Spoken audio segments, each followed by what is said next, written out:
Será que o povo estava ouvindo o que a gente estava falando Não, aqui? acho que não, graças a Deus. Espero que não. Porque Né? aquela história que eu contei do currículo, eu não queria que saísse. Pelo amor de Deus. Isso dá justa causa. É. Você quer falar agora sobre... Eu quero. Sobre o fato de você ser um falastrão? Eu quero. Também falo agora e me calo para sempre. Não, para sempre também não é assim. Não, é que é o seguinte. A gente recebeu muito elogio e tal, muita gente achou legal, tanto que muita gente está achando que meia hora é pouco, tem que fazer de uma hora e tal. Bom, isso é o lado bom da história. Sim, Agora olha, para mim os dois lados são bons, tá? O outro você vai... É que as pessoas reclamaram, algumas pessoas, assim, uma... Não, um montão de gente reclamou que... Até de fora do Brasil, um camarada da Catalunha, Ernesto, não sei nem se fala português, mas fala o suficiente, ouve o suficiente para reclamar que eu falo demais, você fala de menos. Como eu achei que era... intriga da oposição. Implicância comigo, coisa de mulher... Olha, Fernando, hoje coisa você de vai falar homem, essas não, coisas. coisa de homem, coisa de homem. Vou começar o seu Coisa papo. de homem, não, peraí. Eu resolvi medir as falas no Caixa Preta 1 e no 2. Caramba, fiquei coberto de vergonha. Porque no primeiro eu falei 22 minutos, você falou 7. Viu? No segundo, eu falei quase 23 minutos, você falou 11. Então, é o seguinte, era tudo que eu tinha a declarar. Pronto. Os números não mentem. Mas hoje vai ser um ótimo dia para eu falar bastante, porque é um dia que é mais dos moços ficarem quietinhos mesmo, né? Né? O que você acha? Não vai falar Você que sabe. Vai se comunicar por sinais hoje, Fernando. E eu queria explicar também que a gente faz esse começo, se você está vendo, e não é, hoje agora não é quinta-feira, às 5 da tarde. Primeiro explicar que a gente entrou um pouco mais tarde hoje, porque a gente teve uns probleminhas técnicos, que obviamente já foram resolvidos que a gente entrou. E aí dizer que esse começo que a gente fica aqui enrolando, a gente fica enrolando mesmo, é isso mesmo que vocês estão vendo. Porque, como a gente transmite ao vivo, a gente fica esperando mais gente chegar, tal. Na semana passada, a gente ficou realmente fofocando, a gente falou mais baixo. Nessa semana, estamos falando alto. Não tem um problema no som, tá? E então, quando você for ver isso em outro horário, é por isso. Mas agora a gente acho que já tá pronto para começar, né? Não é isso? Tá. Bom, primeiro tem a caneca. Tem que prestar conta da caneca. Não, acho que aí. primeiro a gente tem que chamar a vinheta. Pra dizer que começou, o signo sinal de começou é a vinheta. Então tá bom. Vinheta. Então, vinheta.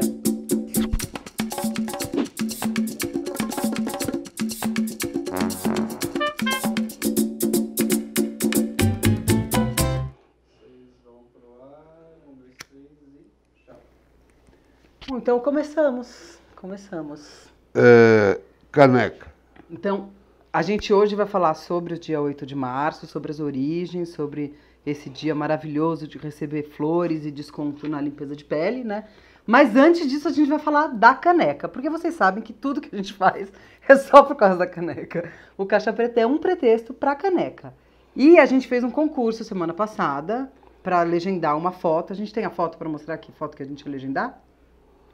É aquela dos... Não tem, tudo bem, não tem problema. Você veja o nocaute, o Caixa Preta da semana passada, você vai ver qual é a foto que tinha a legenda.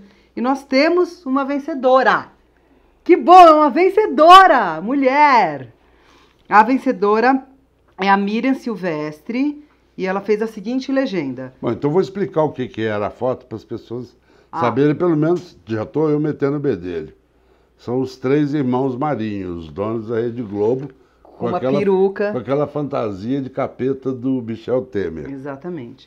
E aí, a legenda dela, que eu adorei, é: Ciência desvenda mistério milenar. Os vampiros são marinhos. É quase um Haikai, ganhou. Muito bem, ganhou. Vai receber uma canequinha na sua casa, que o Nocaute vai mandar, tá bom? E aí na semana que vem, se tudo der certo e a gente entrar em consenso, a gente vai fazer outro concurso para sortear uma outra caneca, né? A minha caneca mesmo, essa aqui, fica aqui, viu? A minha caneca mesmo, que eu poderia melhor, ganhar, né? em vez de ganhar uma rosa, ganhar uma caneca. Higiene também é melhor, né? Passando de boca em boca, sei não. Bom, então vamos lá para o dia Vamos. 8 de março. Na verdade, embora seja feminista, como já tinha dito aqui antes, quem viu sabe disso, sou feminista, trabalhei em jornal de feminista e tal. Minha mulher é feminista, minha ex-mulher é feminista, minha filha é feminista, até minha neta é feminista. Eu não sabia do chamado basicão. Por que o dia 8 de março é o Dia Internacional da Mulher e não dia 6, ou dia 7, ou dia 9? Eu acho que tem uma coisa legal aí, porque tem uma história que rola, que é uma lenda que tem sobre o dia 8 de março, que dizem que no dia 8 de março de 1911 teve um incêndio numa... 1911, pau comendo lá? Teve um incêndio numa fábrica de tecido em Nova York e eles trancavam a porta e as mulheres não puderam sair e morreram. Aí tem diferença de números, às vezes eu já li 129 e já li que foram 400, e, enfim. Isso, na verdade, é uma lenda. Na verdade, é uma apropriação assim, de diversas histórias. Teve uma greve, não foi uma greve, teve um incêndio que matou mulheres tecelãs mesmo, porque eles trancavam a porta para elas não ficarem saindo na hora do almoço. Mas não foi no dia 8 de março e não foi em 1911. Talvez tenha sido em Nova York, não tenho certeza, mas não tem notícia dessa greve, desse incêndio em 1911. Na verdade, o Dia Internacional da Mulher, é muito divertido isso, é um dia socialista. Por que socialista? Porque foi quem começou a elaboração da necessidade de um Dia da Mulher para se firmar, foram as trabalhadoras socialistas. Né? Então, desde o fim do século XIX, 1890 e poucos, já tinha essa movimentação da necessidade do dia. Ele era no fim de fevereiro, na verdade. Às vezes foi dia 19 de março, mas sempre tinha, nessa época, tinha esse dia. Em 1917, que a Rússia estava naquela polvorosa toda, em fevereiro de 1917, teve uma... Já tinha acontecido vários dias internacionais da mulher, que não eram internacionais, mas em vários países, Dinamarca, Alemanha, na Suíça, nos Estados Unidos também tinha, só que mesmo nos Estados Unidos era uma movimentação do Partido Socialista da América. E aí, é um dia, vocês estão comemorando um dia comunista, deem flores vermelhas mesmo, que é um dia do comunismo, tá, pessoal? Pautado pelas trabalhadoras socialistas. E aí, em 1917, teve uma greve, as mulheres estavam organizando esse dia e elas entraram todas em greve. É claro que teve aquele abafo, tipo, não, camarada, não entra em greve, porque tem aqui, a gente está articulando de outro lado, essas coisas que o homem faz. Não, Paulinho a pauta da Força, de vocês. Paulinho da Força. Exatamente. Teve essa pauta, não sei o que, elas entraram em greve do mesmo jeito, 90 mil mulheres. E essa greve acabou sendo estopim para o começo, para fevereiro de 1917, quando começou a Revolução Russa. Né? Caramba, foi essa greve. Não, inclusive, quem virou na Revolução Francesa, quem virou e falou, vamos lá na Bastilha cortar a cabeça daqueles caras, primeiro foram as mulheres também. Né? É que isso a gente abafa, né? Os homens não gostam muito de saber disso.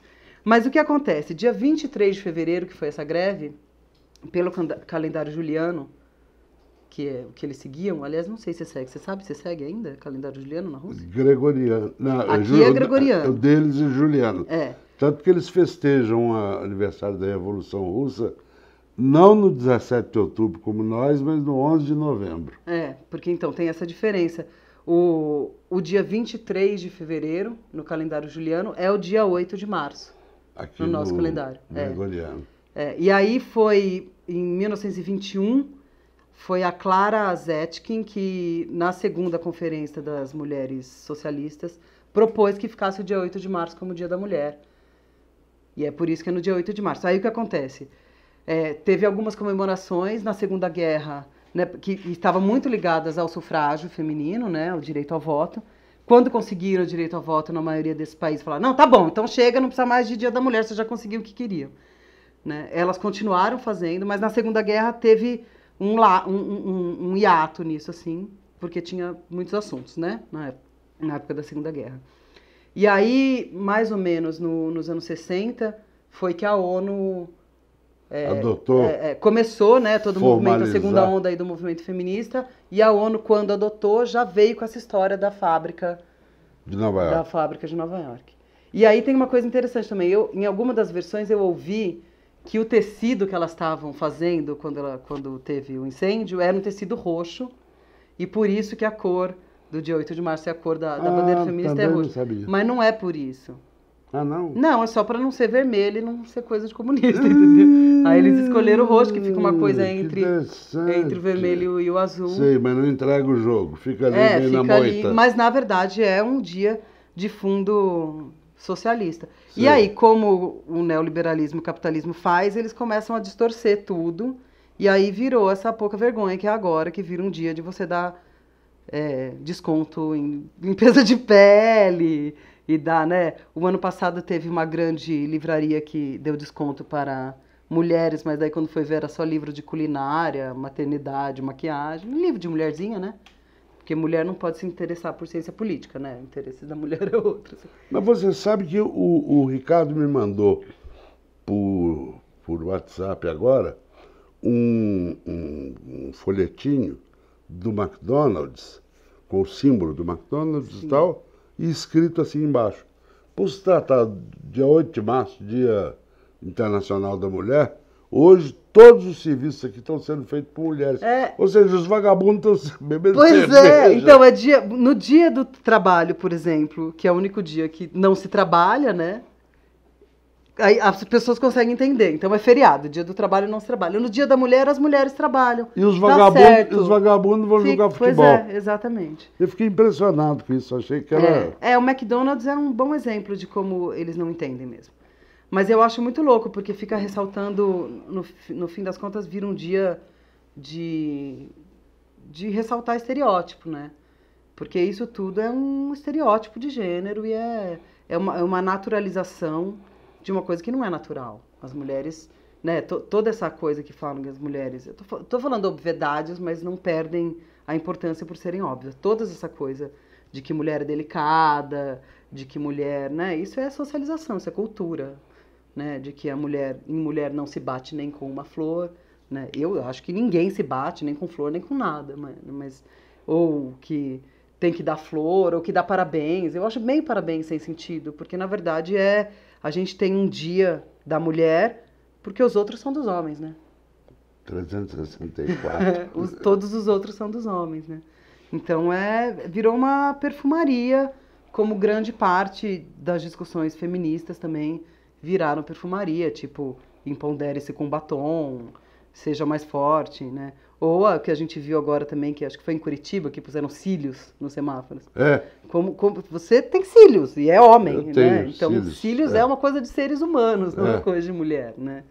Então, acho que tem uma falta de olhar para a realidade material, que é no momento em que a gente identifica, já no ultrassom, que é uma pessoa que tem pinto ou que tem xoxota, a criação já vai ser diferente, né?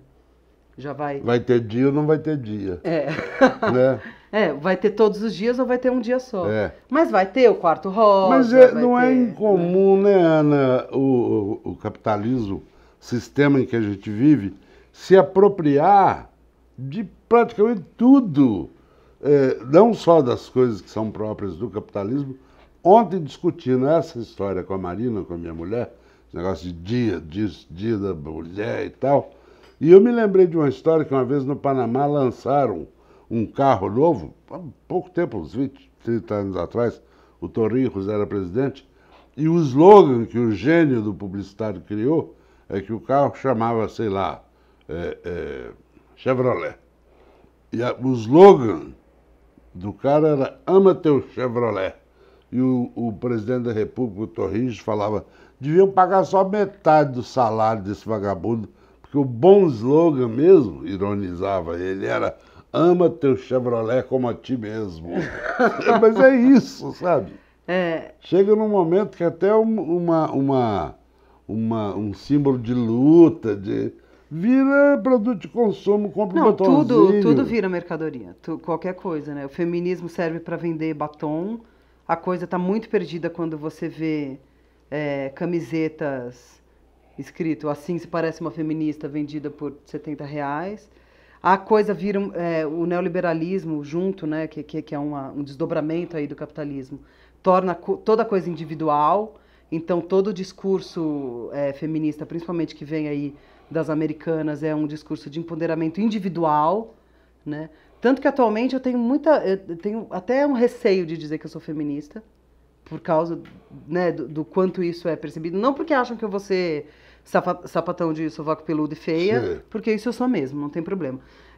A questão não é essa.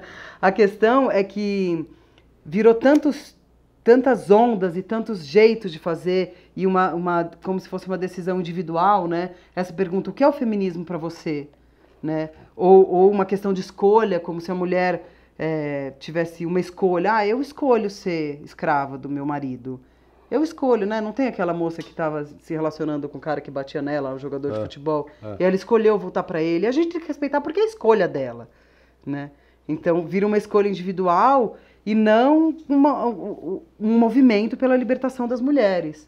Então, atualmente, mais eu tenho vontade de falar que eu sou pelo movimento de libertação das mulheres e de todas as mulheres, das mulheres negras, das mulheres indígenas, das mulheres trabalhadoras, de todas as mulheres, e qualquer pauta e qualquer atitude que não liberte todas as mulheres não me interessa. Então, se você me provar que se a nega na periferia, que está criando os filhos sozinho, vai ser empoderada e vai ganhar mais porque ela está passando um batom, aí beleza, vou te respeitar, mas é que não é o caso, né? Então, não é o batom que vai libertar não é o batom, ela. Não é o batom. E eu acho que tem uma realidade material de ser mulher, né?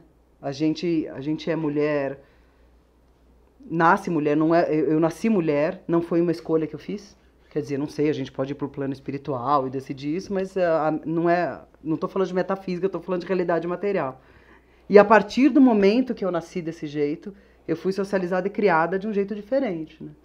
Então tem um experimento, que é um videozinho que a BBC fez, não sei se você chegou a ver, que eles pegam bebezinhos e trocam as roupas. Então põe roupa de menina num bebezinho, no menino, e põe roupa de menino na menina.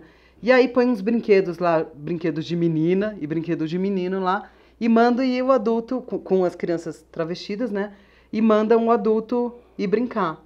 E aí é batata, os adultos ficam dando brinquedinhos que tá de rosa, vestida de menina, ficam dando brinquedinhos fofinhos, bonequinha e essas coisas. E pra menina que tá vestida de menino, espingardinha.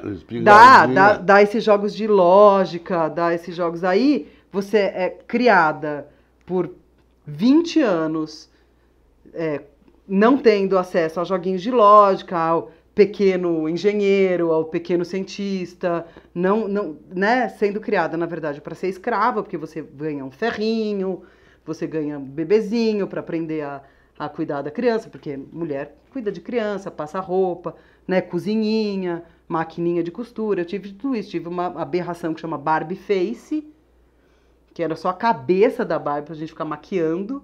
Credo. E eu pintava ela de palhaço sempre, né? Eu já era uma criança.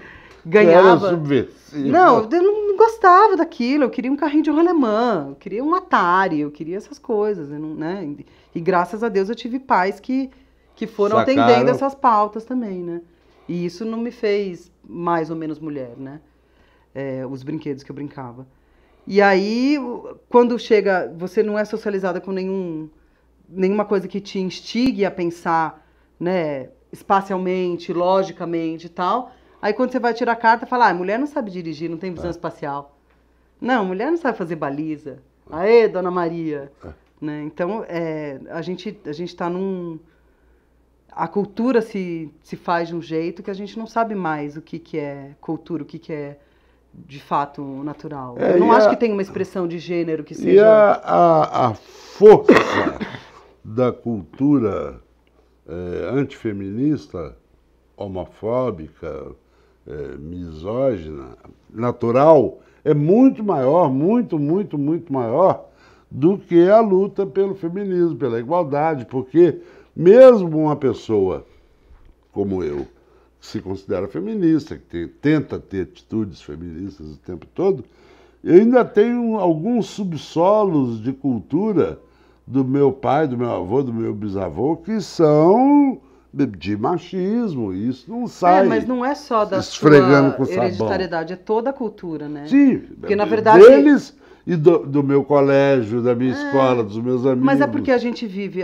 uma das coisas da cultura patriarcal que está profundamente enraizada na gente, que está profundamente enraizada na mitologia, por exemplo. Toda a mitologia que sobrou pra gente é uma mitologia patriarcal. A jornada do herói é a jornada do herói. O Campbell chegou a dizer, o Campbell que escreveu O Herói de Mil Faces e a jornada do herói, que é base para a construção de todos os filmes hollywoodianos, ele chega a dizer qual que é o papel da mulher. A mulher, ela pode ser a recompensa. Então a jornada do herói não é uma jornada que contempla mulheres, é uma jornada do patriarcado. E no fim das contas, se você for ver, é uma jornada que explicita a vitória do patriarcado. Porque é uma jornada que o homem vai lá e mata uma bruxa, ou se não mata uma mulher diretamente, ele vai matar um símbolo do feminino, vai matar um dragão, vai matar uma serpente, né? Então é uma história que conta isso, ela vai falar sobre a ascensão do patriarcado. E aí, se você ouve histórias desse jeito, se o normal é ser homem, se Deus criou o homem à sua imagem e semelhança e depois tirou uma costelinha e fez a mulher é o desvio da norma.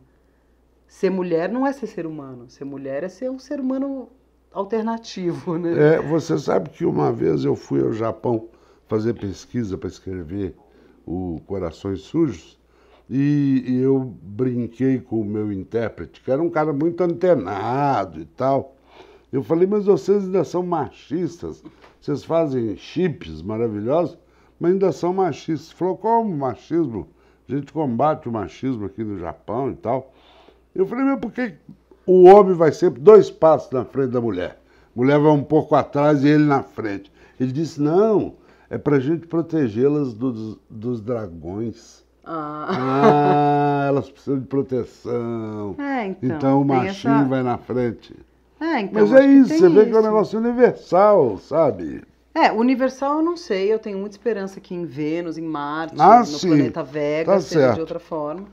Mas de fato... Júpiter, quem sabe. Quem sabe. Então, se for, por favor, invadam, porque tá foda.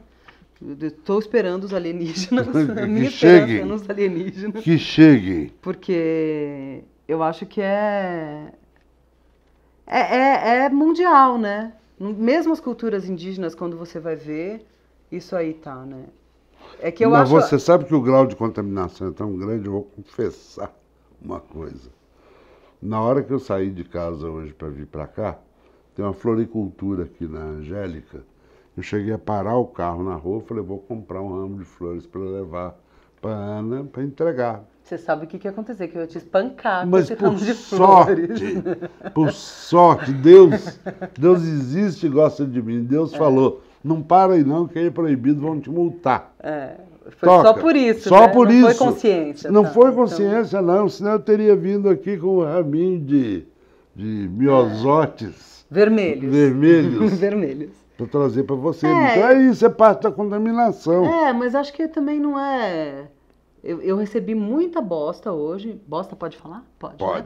Eu recebi muita groselha, muita coisa, muito. Até um pedreiro que fez uma reforma lá na minha casa me mandou flores pelo WhatsApp hoje, com mensagens edificantes de mulher guerreira, assim. Eu poderia responder grosseiramente, mas eu não respondo. Não. Eu não respondo nada. Eu deixo a pessoa no vácuo mesmo. Mas sempre falo isso. Falo, a questão não é da flor, né? Porque a condição da mulher é uma condição, na verdade, de uma classe diferente, né? A gente é uma classe subalterna. né? Então a gente tem 3 clivagens aí, que é o livro da Angela Davis, né? Gênero, classe e raça, né? Então isso vai causando opressões, assim. Por isso que o corte, ele não é assim, homens de um lado e mulheres do outro, né? Homens acima e mulheres abaixo. Então é um dia, na verdade, de luta de classes, não é um dia de comemoração. É um dia de luta de classe. Traduziu. Estou traduzindo. Temos perguntas hoje, temos Temos. perguntas. Cadê? Marília Seixas. Ana, você concorda com a Simone de Beauvoir que diz que não se nasce mulher, torna-se mulher? Eu acho que a Simonão, por mais que o Segundo Sexo não seja um livro... É um livro de filosofia, né? Mas ela mata a charada aí. Na verdade, ela resume. Muitas outras feministas tinham já entrado nessa... Já tinham formulado isso. É bem da Simone que o segundo sexo é isso, né? O homem é o primeiro, a norma, e a mulher é o desvio da norma, né? Quando ela fala não se nasce mulher, torna-se mulher, o que ela está falando é que ser mulher é uma construção social de gênero. Você é criada de outro jeito, e aí você se torna a ser mulher nessa socialização e nesse jeito que você cria, né? É muito difícil... Hoje eu passei o dia inteiro dando palestra para jovens de 12, 13 anos, assim. Meninos e meninas? Meninos e meninas. Ah, que legal. E falando sobre isso. E é muito interessante... Em escola, E é muito interessante ver como, quando a gente começa a falar isso, as próprias meninas entendem, falam... Aqui tem banda e tem coral, e tem mais mulher na coral do que na banda, mas elas que escolheram. Aí elas param no meio e falam, mas talvez não tenha sido uma escolha, né? Porque falam sempre que cantar é coisa de menina, né? E aí os meninos, eles ficam constrangidos também de cantar, e não são todas as meninas que tocam, né, instrumentos, então elas começam a perceber. Que interessante. É muito legal isso, assim. E os meninos também, né? Sempre que eu vou falar em escola, eu falo, olha... vai dar raiva de mim, e vai parecer que eu tenho raiva de meninos, mas por mais que a mulher seja a grande prejudicada da história, no final das contas esse estereótipo de gênero acaba cagando na cabeça de todo mundo, né? Porque por que um menino tem que gostar de jogar bola? Por que um menino tem que gostar de exercícios, né, de lógica, de pequeno engenheiro? Por que ele não pode gostar de maquiagem, né? Por que as coisas têm... Por que as coisas têm gênero? As coisas não têm gênero, né? E aí é legal dessa questão de gênero, porque se a gente entende que a mulher é uma classe diferente dos homens, a gente entende que o gênero é uma construção que faz a mulher ser subalterna, que faz a mulher ser criada para ser escrava, né? Então, a Simone de Beauvoir não tem nem como concordar ou discordar, né? Ela, se você olha para a coisa, você entende que é isso mesmo, né? Mais uma aí para você. Não. Aqui em cima, você está pulando, porque é para você. Ah, tá. Escolher ficar em casa e cuidar dos filhos diminui a mulher? Bom, é isso que eu estava falando sobre escolha. Primeiro a gente tem que ver o quanto de escolha tem nisso, né? Se a gente vive numa sociedade machista e patriarcal, onde o naturalizado da mulher, a imposição para a mulher é ficar em casa, dá pra gente dizer que ela de fato teve uma escolha?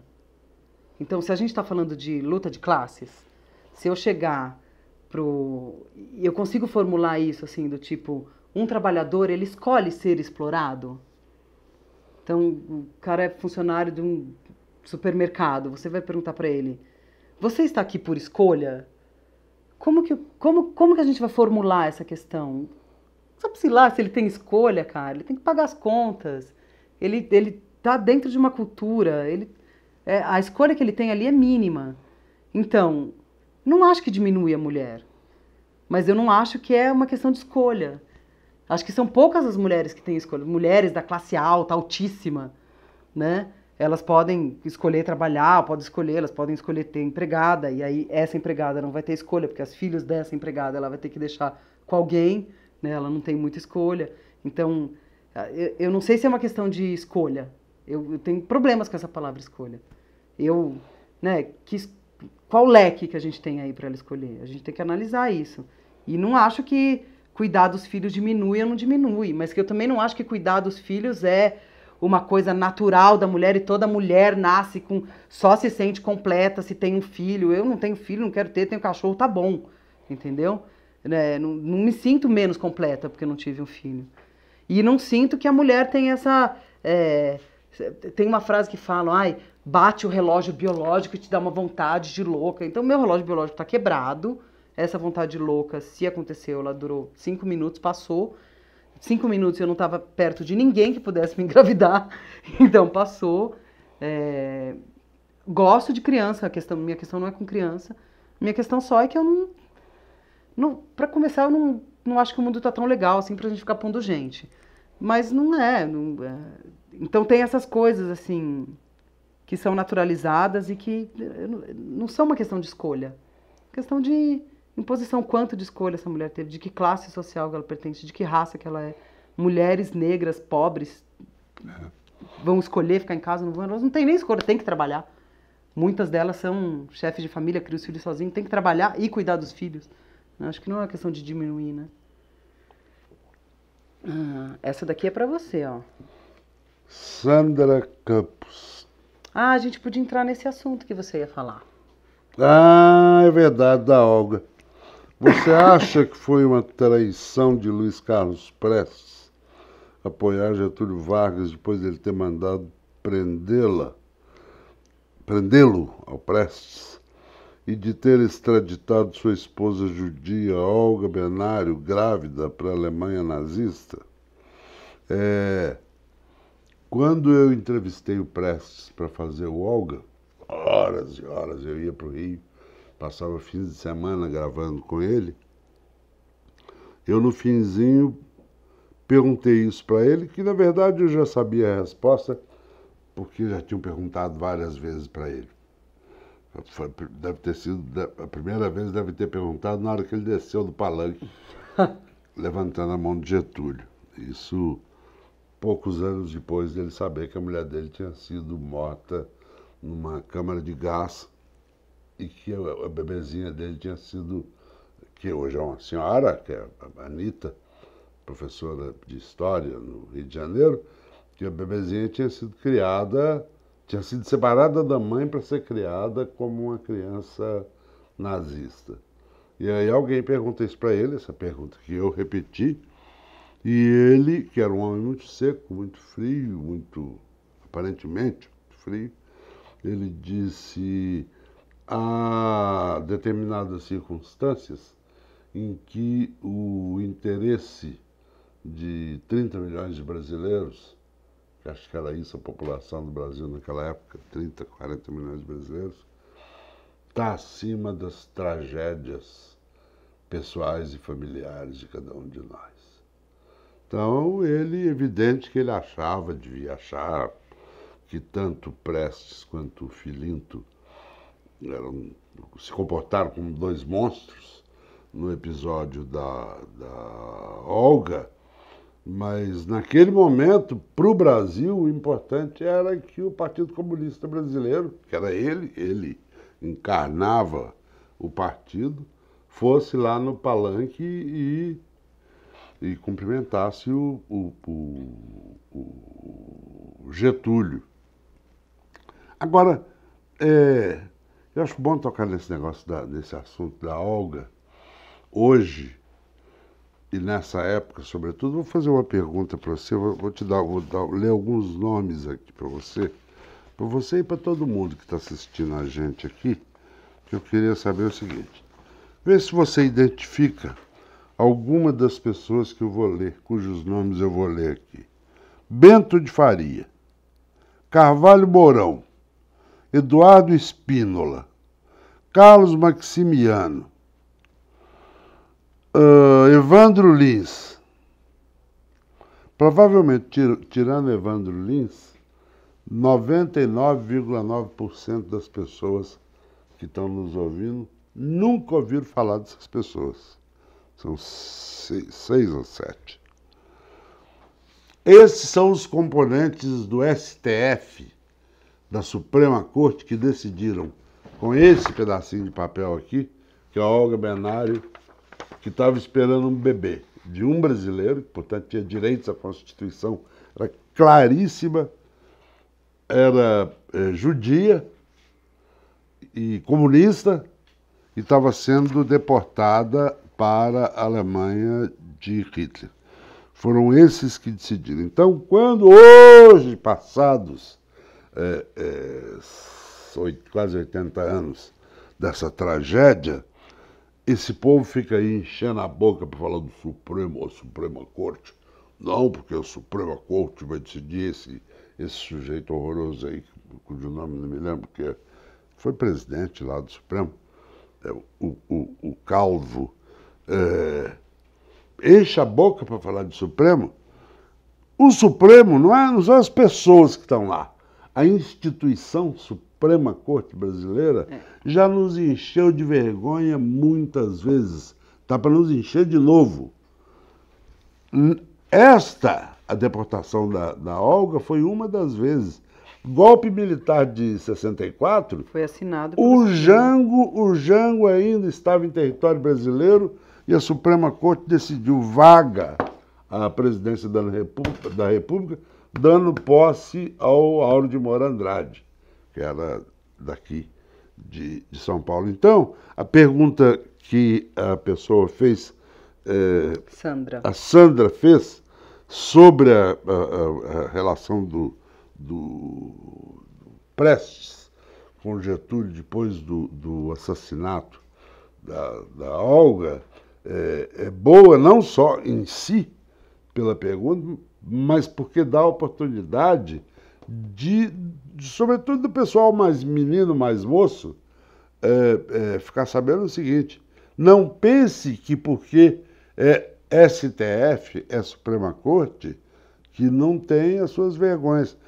Essa história da Olga é boa para a gente advertir os atuais 11 juízes do Supremo e dizer para eles o seguinte: hoje vocês estão julgando Lula, amanhã vocês vão ser julgados pela história. É isso, sabe?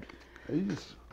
É isso, e é triste, né? Porque ser julgado pela história não muda a história, né? Só muda o olhar que a gente tem. Mas se está acontecendo isso, a gente não consegue, 80 anos depois, ver que mudou alguma coisa. Porque a história apagou o nome dessa gente, sumiram. Eles entraram para a história pela porta dos fundos. Eles viraram asterisco.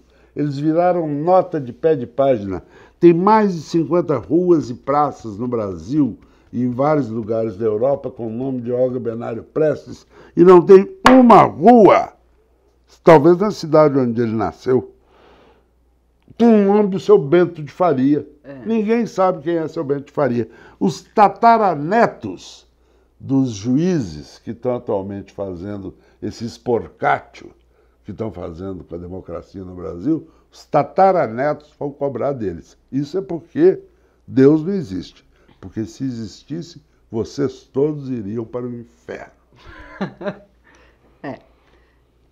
Sobre Deus existe ou não vamos entrar nessa serenda, tá? Mas eu queria uma hora levar um lero com você sobre materialismo e fé.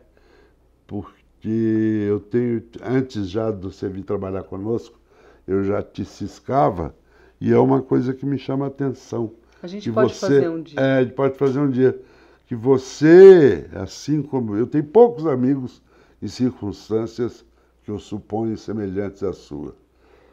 O João Pedro Stedley, que é marxista e é cristão, o Frei Beto, que é marxista e é cristão, e o Patrus Ananias, que foi ministro, foi prefeito, governador de Minas, que também é marxista e tem fé, acredita em algo imaterial. Eu depois queria levar um lero com você. A gente está marcada a pauta do próximo. Do próximo já vamos falar disso. Beleza, vai ser um bom papo.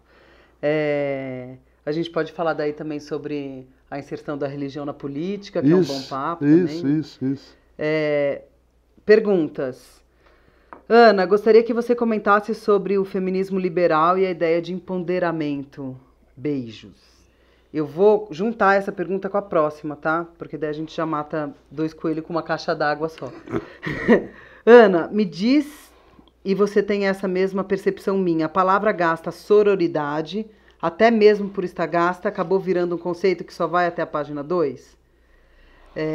Eu vou colocar empoderamento e sororidade no mesmo saco, que é o saco da apropriação capitalista da coisa, né? Então, o empoderamento, que é uma palavra que começou aí para conseguir entender como que dá voz às próprias pessoas da comunidade. É um neologismo, né? É um neologismo. É roubado do espanhol, né? Não sei, mas eu acho uma palavra feia. Para Sim, começar, como sororidade, eu também acho uma palavra feia. Como sufrágio também, mas enfim. Começa com um conceito, o capitalismo e o neoliberalismo faz isso, né? Então tem um conceito que é bacana, que está ajudando um pessoal a entender uma condição, né? E aí ele pega esse conceito, usa para vender, no feminismo, usa para vender cosmético, usa para vender alguma coisa bem escrota, assim. E aí a palavra fica tão gasta que fica impossível usar e ela perde o sentido original dela. Então, empoderamento é uma dessas palavras, que agora vira assim, mulheres se empoderem. Aí você associa uma mulher empoderada à Anitta, só que daí você fala, mas ela está escolhendo se objetificar, aí vira dentro desse discurso da escolha, você fala, mas como assim ela está escolhendo se objetificar e ela faz a mesma coisa que a Gretchen estava escolhendo também, a gente pode estender isso a Gretchen. Por que a Anitta é diferente da Gretchen? Porque agora a gente tem essa palavra empoderamento. Qual que é a questão? E sororidade é outra também, né? Uma palavra que vem aí para se contrapor à fraternidade, né? Porque soror é mulher, né? Das mulheres conseguirem calar o ouvido machista um pouco e não questionar uma mulher só por ser mulher, porque não é porque é mulher que não acontece isso. Só que a palavra vira tão gasta, e o conceito tão pouco introjetado nisso, porque a questão não é a palavra. A questão é você perceber quando que você está julgando uma mulher porque ela é mulher. Não é pelo que ela fala, não sei o que, é porque ela é mulher, né? Então, uma mulher acusa um homem de estupro e a primeira pergunta é, mas será? Mas que roupa ela tava? Mas onde que ela estava andando? Mas isso é hora de menina estar na rua? Não sei o que. E mulheres fazem isso, não são só homens, né? Claro. Porque a gente está dentro da cultura machista. Então, a sororidade é uma palavra que começou a servir para as mulheres conseguirem, né? Era um código, né? Amiga, mais sororidade aqui. Olha, é outra mulher que está falando, presta atenção no que ela está falando. Só que aí se gasta essa palavra porque ela é apropriada, né? Daqui a pouco tem blusa, sororidade, tatua sororidade, a palavra se desgasta e a gente tem que começar a inventar outras palavras, né? Por isso, para mim, é a mesma coisa com o feminismo. A palavra se desgasta e a gente vai ter que inventar outro termo. Pois é, mas aí eu queria voltar um pouquinho para trás e chamar a atenção, saber se é verdade o que eu acho, que é o seguinte, você é um pouco a ave rara nesse universo feminista ao associar a questão da libertação da mulher a uma questão de classe. Não são todos, para generalizar, não. Que veio uma ligação tão forte entre a opressão feminina e a questão de classe. É porque o feminismo tem várias vertentes e a mais palatável delas é o feminismo liberal, que não faz essa associação e que vai falar sobre as questões de escolha e que vai entrar com essa política muito identitária, né? Eu realmente acredito que ser mulher é uma questão material, não é uma questão de escolha, né? Isso é bastante polêmico, eu sou bastante xingada. Hoje eu postei o vídeo do meu canal e saí correndo, né? Porque quando a gente fala isso... Escapar das pedradas. Porque é uma realidade. Esse feminismo mais palatável vai entender essa perfumaria aí, né? E quando a gente fala luta de classes, a coisa fica mais forte, né? Porque se a gente vai falar disso, a gente vai entender que para libertar as mulheres a gente tem que ser anticapitalista.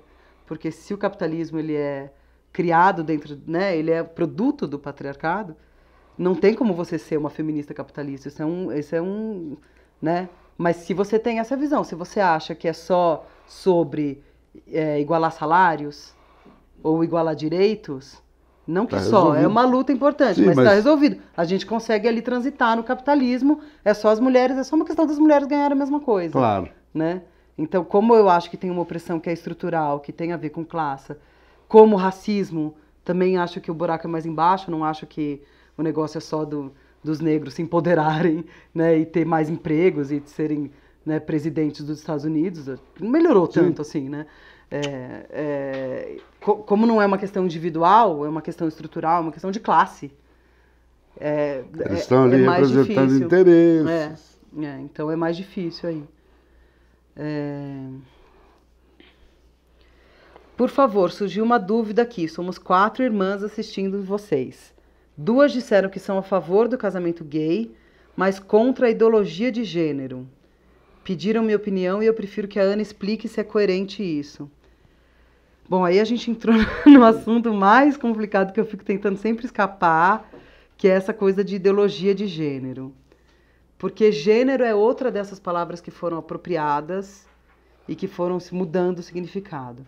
Então, o sentido original aí da formulação feminista da segunda onda é isso. Gênero é a maneira que a mulher é criada, ou o homem é criado, é uma imposição que torna a mulher de uma classe subalterna e o homem de uma classe superior, né?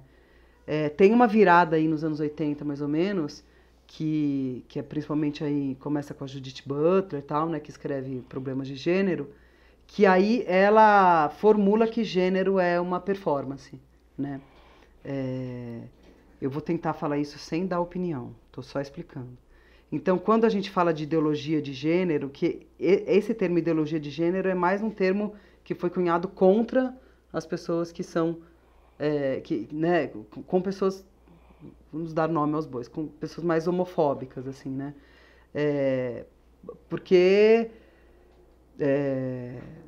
a gente tem um trânsito aí entre o gênero, tomando o gênero como uma performance, ou como uma escolha, ou como uma coisa que você transita e você pode performar de um jeito ou de outro, né? São a favor do casamento gay, mas contra a ideologia de gênero. Se é coerente, eu não sei se é coerente. Porque a gente teria que mais um programa inteiro para aprofundar o que é ideologia de gênero. Não sei nem se eu sou a pessoa mais indicada para falar disso. Mas já temos 2 pautas. Já temos 2 pautas.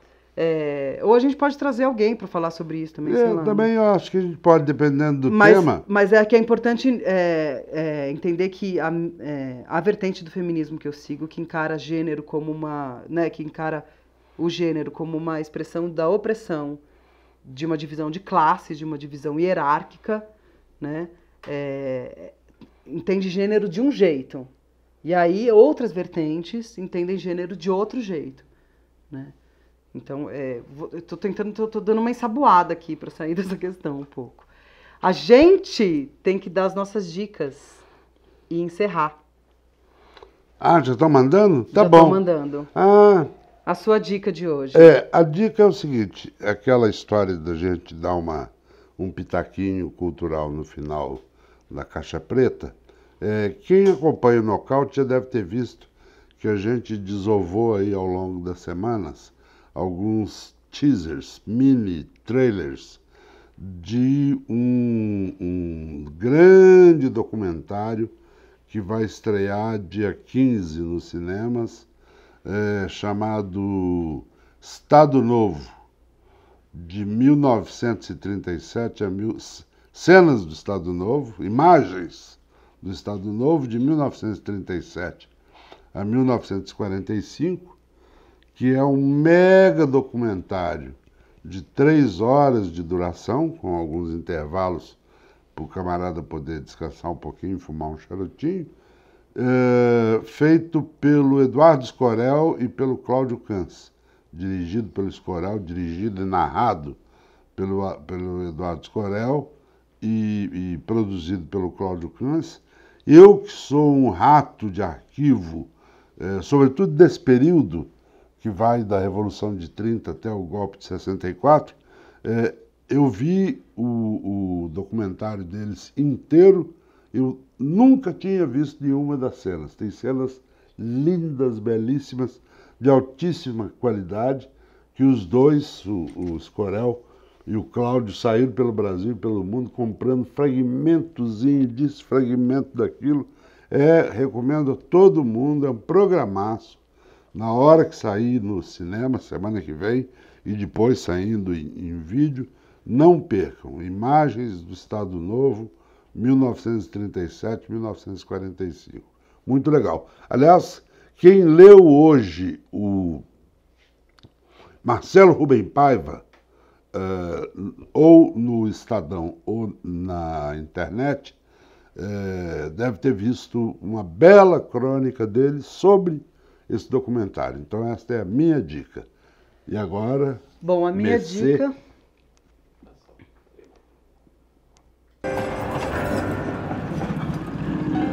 Uma comissão de busca e apreensão de livros é formada em Salvador por um capitão, um tenente e um agente policial, tendo por missão recolher obras de autores considerados suspeitos em escolas, bibliotecas e livrarias. É assim que Jorge Amado, preso às vésperas do golpe, é informado na prisão da queima pública de seus livros, ordenada pelo interventor na Bahia.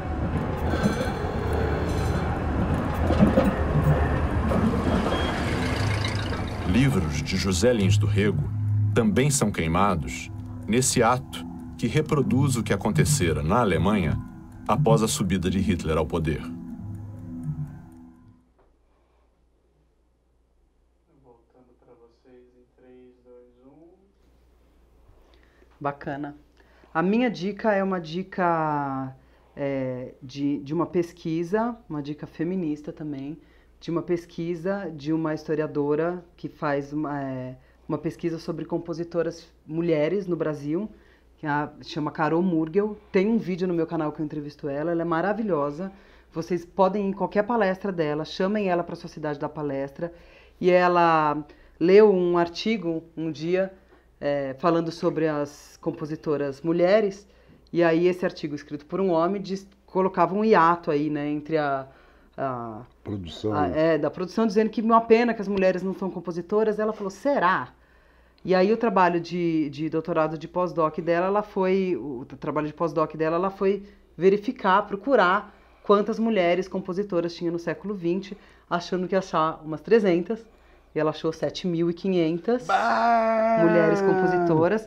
Esse trabalho está sendo, aos poucos, tá subindo na internet. O endereço é compositoras.mpbnet.com.br. Aí tem lá o nome de todas, e aos poucos, porque é um trabalho que ela está fazendo sozinha, sem bolsa, né? Historiadora, obviamente, está desempregada, então podem chamar ela para palestra.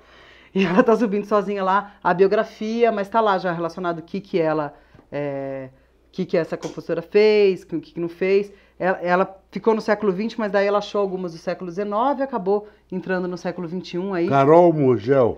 Carol Murgel. Carol Murgel. Isso mesmo. Muito bom. Bela dica. Bom, acabou, né? Acabou, né? Acabou, que pena. E a gente não tem um bordão de final. Não tem um bordão, dessa vez não temos bordão. Eu vou precisar tomar 1 litro de água, porque eu falei tão pouco que eu estou com a garganta seca. Espero que aqueles que reclamaram, vou mandar medir. Semana que vem eu vou exibir aqui quanto foi que essa moça falou e quanto tempo eu fiquei calado. Hoje eu falei mais que a mulher da cobra, né? Mais que a mulher da cobra. É. Então, até quinta-feira, às 5 em ponto da tarde. Semana que vem ainda seremos os dois. Nós dois. Depois, na outra semana, ela vai segurar, descascar o abacaxi sozinho, que eu estarei no busão do presidente Lula na Caravana Sul. Quando eu estiver sozinha, aí a gente vê se eu vou falar mais que você ou não. Tem mais chance. Tem mais tem mais chance. Falar mais do que eu falar. Então, até semana que vem, ainda nós dois. Tchau. Até nós dois semana que vem.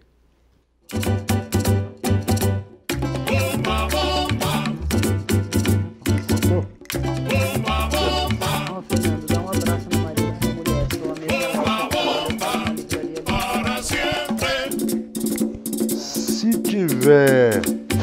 Se sobrou muita pergunta... Bom, primeiramente. Vamos ver. Foi? Falamos muita groselha?